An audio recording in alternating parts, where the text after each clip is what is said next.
या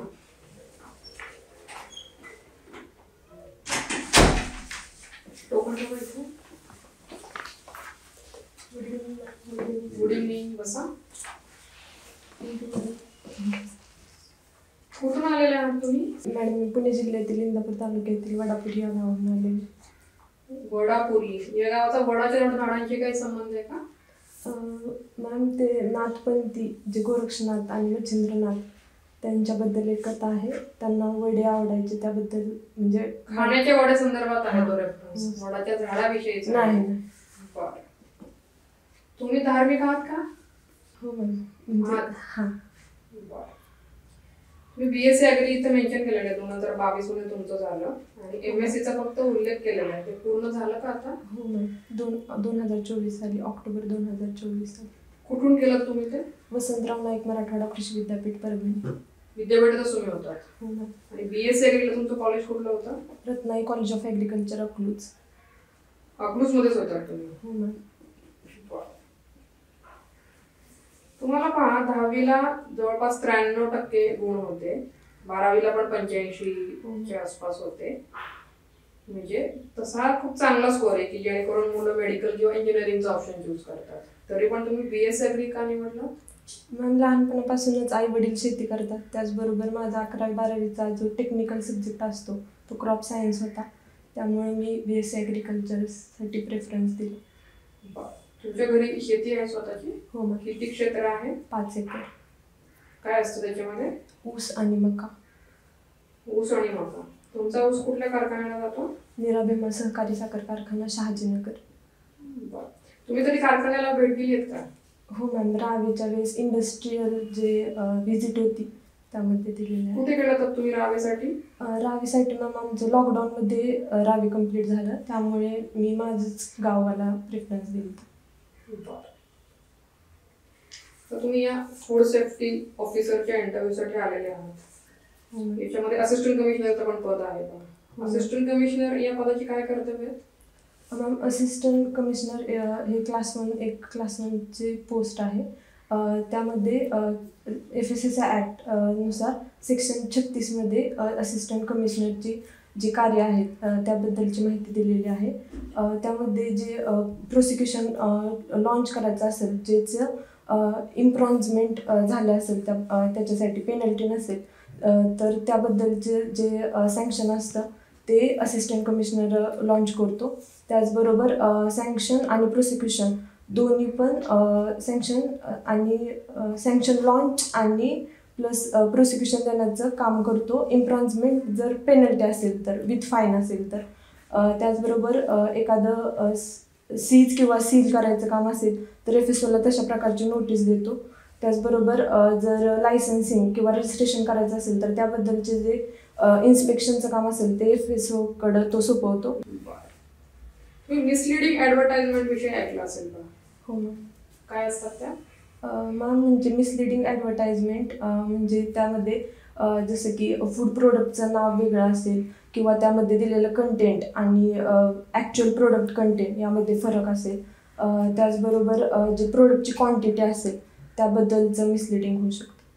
बरं, misleading advertisement विषयी जर आपल्याला काही कारवाई करायची असेल कोणत्या कायद्याअंतर्गत करू शकतो? FSSAI त्याच्या अंतर्गत. बरं, ठीक आहे. ब्लांचिंग काय असतं? सर ब्लांचिंग म्हणजे एखाद्या फूड प्रोडक्टला हॉट वॉटरमध्ये त्याची जे वरची आउटर स्किन असते ती रिमूव्ह केली जाते. मोठो काय असतो ब्लांचिंग मागचा? ब्लांचिंग मागचा सगळ्यात मोठा म्हणजे महत्त्वाचा मोठं वाटतं प्रिझर्वेशन असेल. प्रिझर्वेशन किंवा ते प्रोसेसिंग किंवा त्याचं जे म्हणजे त्याचं सॉफ्टनेस करण्याचं काम. प्रिझर्वेशनसाठी. हां, प्रिझर्वेशन. माल्टिंग काय असतं? माल्टिंग सर एखाद्या फूड प्रोडक्टला थोडक्यात फर्मेंटेशन प्रोसेस असते, ज्यामध्ये म्हणजे सिरियल्समध्ये जे फर्मेंटेशन प्रोसेस केली जाते त्याला माल्टिंग म्हटलं जातं. बरं, डे टू डे लाईफ मध्ये काही फर्मेंटेड फूडचे एक्झाम्पल देता येतील का तुम्हाला? हो सर. ब्रेकफास्टमध्ये इडली असेल, ढोकळा असेल किंवा जे डोसा असेल, उत्तप्पा. फर्मेंटेड फूड हेल्थसाठी खाणं कितपत चांगलं आहे बरं? सर मला असं वाटतं की कोणतं पण फूड प्रोडक्ट हे म्हणजे लिमिटेड मध्येच खावं, म्हणजे त्याचा कोणताही एक्सेस झाला तर त्याचा परिणाम नक्कीच वाईट होतो. ओव्हर कन्झम्पशन जर का झालं फर्मेंटेड फूडचं, त्याचे हेल्थवरती काय निगेटिव्ह इम्पॅक्ट होऊ शकतात बरं? हो सर, निगेटिव्ह इम्पॅक्ट होऊ शकतात, जसं की स्टमक प्रॉब्लेम असतील, स्टमक प्रॉब्लेम किंवा फूडबॉर्न इलनेस होऊ शकतात असं मला वाटतं. बरं, तुम्ही क्लाउड किचन असं शब्द ऐकलाय का? हो सर, ऐकलंय सर. तुम्ही ऑनलाईन फूड मागवतात का?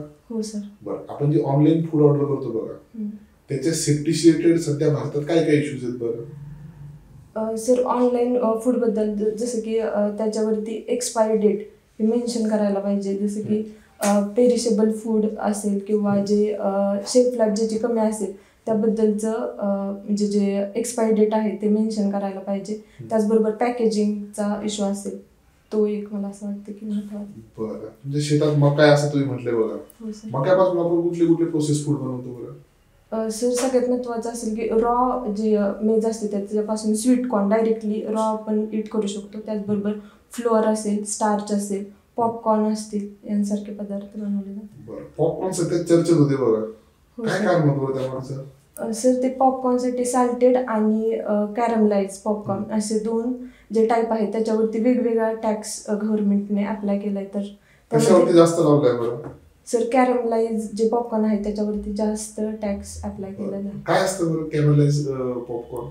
सर कॅरमलाइज पॉपकॉर्न म्हणजे असे पॉपकॉर्न की ज्याच्यावरती शुगर मेल्ट करून किंवा शुगर कॅरमलाइज करून त्यामध्ये पॉपकॉर्न मिक्स केले जातं.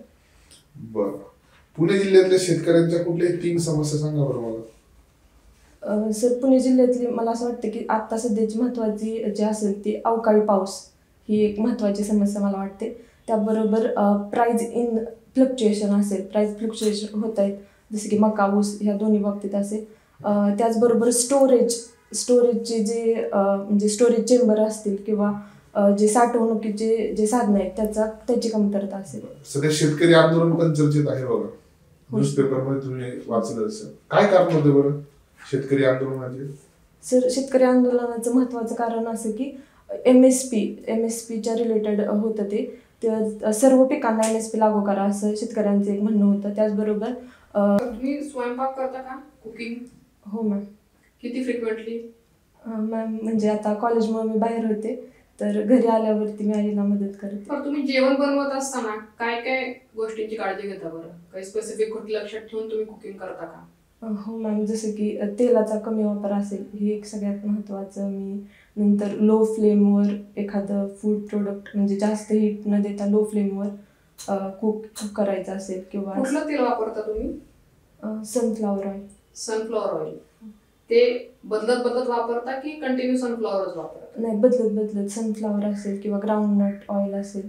त्याचा उद्देश काय बरं? असं बऱ्याच वेळा सुचवलं जातं की तेल जे आहे ते तुम्ही वेगवेगळ्या प्रकारचे वापरा, त्याचा मागे काय उद्देश आहे? सर मॅडम त्याला रोटेशन ऑफ ऑइल ही एक FSSAIने एक नवीन कन्सेप्ट आणली. त्यामुळे जे ऑइलमध्ये जसं की नाश्त्यासाठी वेगळं ऑइल किंवा दुपारच्या जेवणासाठी आणि संध्याकाळच्या त्यातून जे मिळणारे विटॅमिन्स असतील किंवा अँटीऑक्सिडंट असतील ह्याचं शरीराला लागणारं व्यवस्थित प्रमाण म्हणजे मिळू शकतं. त्यामुळं ते रोटेशन ऑफ ऑइल एक नवीन कन्सेप्ट आली. तुमच्या साडीचा रंग कुठला आहे? मॅम अबोली कलर. अबोली कलर आहे. हाच का बरं चूज केला तुम्ही? मॅम म्हणजे ही साडी भेटली आणि मला असं वाटतं की माझ्या म्हणजे कलरला कॉम्प्लिमेंट करते, त्यामुळे तुम्ही निवडले. चालेल, येऊ शकता तुम्ही. All the best. थँक्यू.